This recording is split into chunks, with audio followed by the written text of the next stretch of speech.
What's going on, everybody? Welcome back to the channel. Mr. Bitcoin Maxi here. So today I have some notes.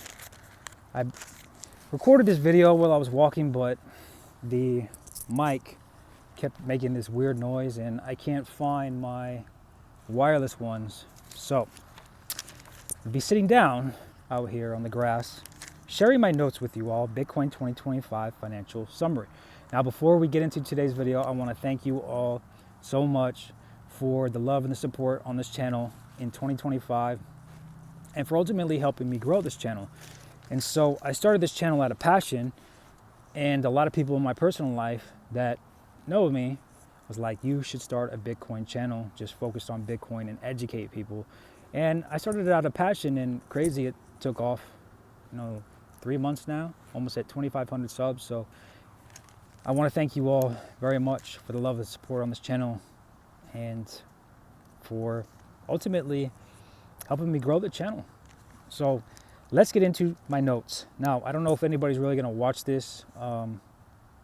It's not really in the norm of my videos, but I thought I would share it because there's more of a bullish case throughout my notes as far as Bitcoin goes in 2025 than most people realize, besides price action, which everybody wants to know. What's Bitcoin doing? Is it going to skyrocket to 90 or 120,000 again? Or so let's get into it. Now, in 2025, Bitcoin showed huge institutional demand, major regulatory milestones, historic price swings, and the evolution of crypto from fringe asset to mainstream finance. Bitcoin traded in a broad range, hitting all-time highs above 126,000 before pulling back to 85,000 to $90,000 range. Now, price performance. Bitcoin reached record highs above 126,000 during 2025 as capital flowed into crypto ETFs and institutional products. Now, after peaking, Bitcoin correlated sharply, trading back near 87 to 90,000 late in the year.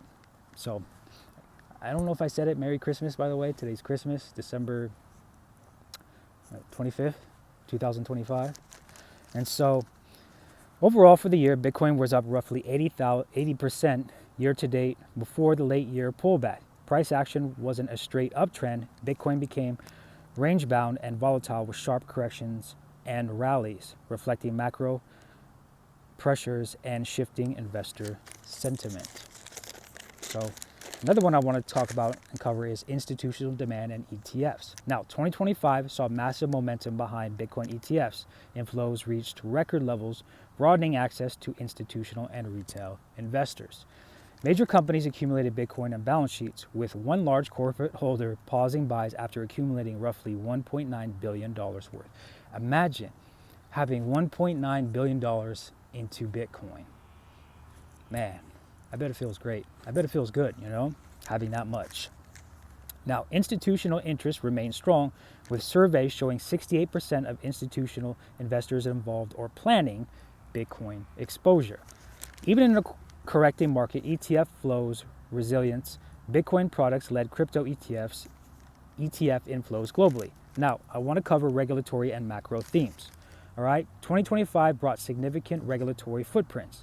Increased regulatory clarity worldwide made ETFs and institutional custody easier to implement.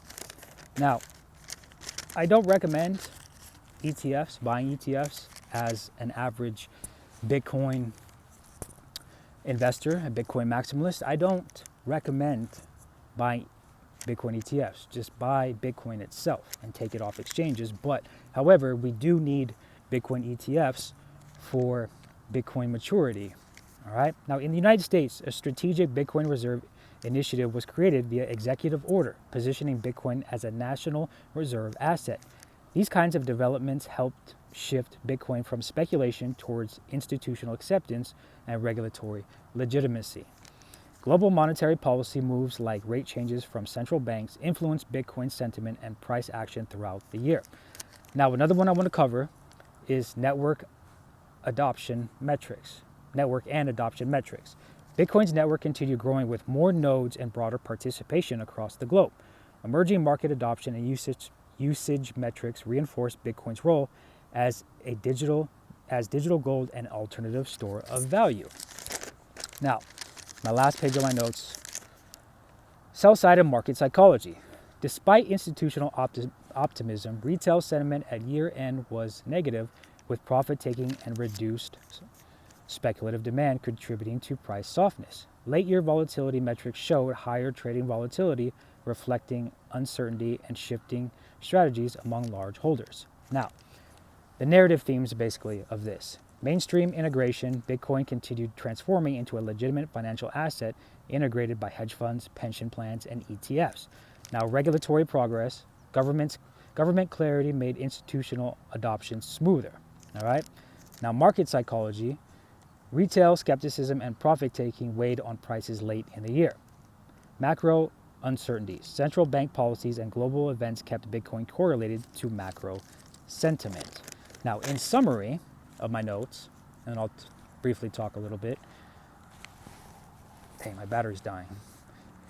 2025 wasn't just about price, it was about maturity. Bitcoin weathered volatility, hit record highs, and became a legitimate part of global finance. Investors and institutions embraced Bitcoin through ETFs and strategic reserves. While regulatory frameworks evolved, it was a year that redefined Bitcoin's role, not just as a speculative token, but increasingly as an institutional-grade asset. So, in turn, throughout all my notes, if you're stuck with me so far, again, I don't know if anybody's going to watch this, but what does it mean? Well, it means that Bitcoin is starting to mature, and that's something that we need. A lot of Bitcoiners don't really comprehend or understand, or some of them do, but some of them probably don't, that we need maturity. And besides price action, well, it goes into price action. So in order for Bitcoin to go up, right? In order for Bitcoin to get to that million, that 2 million, that Michael Saylor 13 million price target, right? We need Bitcoin to mature. And 2025 was a strong year. Out of my notes that I covered here, that we are getting to that maturity level. And so, in turn, the reason why I made this video is that I wanted to get everybody to understand that 2025 was a key year in the maturity level of Bitcoin. Because if we are going to make Bitcoin the world's reserve currency, right? Which eventually we're going to get there. A lot of people are skeptic about it. Some Bitcoiners don't think it's going to happen. However, it's going to happen. I'm certain of it. That Bitcoin is going to be one day used to transact. We're going to be able to buy things more so than ever. It's basically going to be normalized in the future. When that is, if I'll see it in my lifetime, I'm a millennial, I don't know.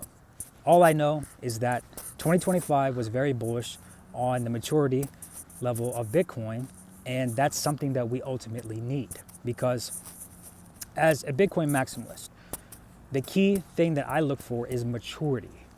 Are countries adopting it, like El Salvador? Are retail investors buying it more and more? Are different companies buying it? Are more people getting into it, like the everyday average working class person across the world? And so I want to come on and make this video, share my thoughts. And again, I don't know if anybody's going to really watch this video because it's not really the norm of the videos that I make. But again, if you were here, thank you. And let me know in the comments your thoughts on what you've seen in 2025 as far as Bitcoin goes. I'm Mr. Bitcoin Maxi. We're all Bitcoin Maxi. Stack sats, stay free, stay humble. And I'll see you all in the next video, probably tomorrow or Saturday. But I will be definitely making a couple more by New Year's. So Merry Christmas, stay safe, and I will see you all in the next video. Peace.